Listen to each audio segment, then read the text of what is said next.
আসসালামু আলাইকুম। আজকে রান্না করছি ঝিঙে দিয়ে পাবদা মাছ। এইটা খুব সহজভাবে আমি রান্না করে থাকি। দেখুন এখানে তেল দিয়েছি, দিয়ে দিচ্ছি কাঁচামরিচ, পেঁয়াজ কেটে।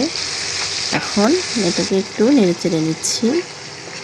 এ পর্যায়ে জিরে ধনিয়ার গুঁড়ো, হলুদ দিয়ে দিয়েছি, একসঙ্গে মিশিয়ে নিচ্ছি লবণ সহ। তারপরে এখন দিয়ে দিব কেটে পরিষ্কার করে রাখা পাবদা মাছগুলো। আগে থেকেই সব কিছু রেডি করে রেখেছিলাম যাতে ঝটপট আপনাদের সঙ্গে তা শেয়ার করতে পারি। এই তো মাখিয়ে নেওয়ার পরে এই যে দিয়ে দিয়েছি পরিমাণ মতো পানি। এটা আস্তে ধীরে রান্না হতে থাক। এই যে এই পর্যায়ে রান্না করা শেষ। দেখুন ঝটপট হয়ে গেছে। ওই মাছগুলো তুলে নিয়ে ওখানে যে পরিমাণ মশলাপাতিগুলো ছিল, মাছের ঝোলটা ছিল, এর ভিতরে দিয়ে দিলাম ঝিঙেগুলো।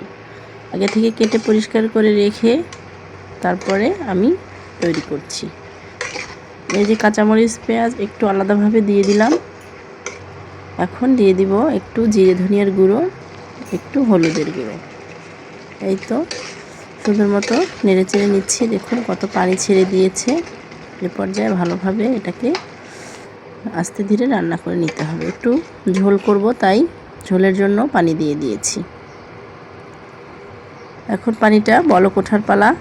এখন এই যে পানিটা বলক চলে এসেছে, আস্তে আস্তে রান্না করছি। এখন দিয়ে দিচ্ছি মাছগুলো। এভাবে ঝটপট ঝিঙে দিয়ে পাবদা মাছ রান্না করে খেলে বেশ ভালো লাগে, বাসায় ট্রাই করবেন।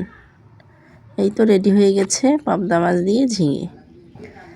এই ফাঁকে আমার গাছের ফুলগুলো সুন্দর ফুটেছে, তা আপনাদের সঙ্গে শেয়ার করছি। সাথেই থাকুন। ভালো লাগলে সাপোর্ট করবেন, ভালোবাসা দিবেন এবং আমার চ্যানেলটাকে সাবস্ক্রাইব করে দিবেন প্লিজ প্লিজ প্লিজ। আল্লাহ হাফেজ।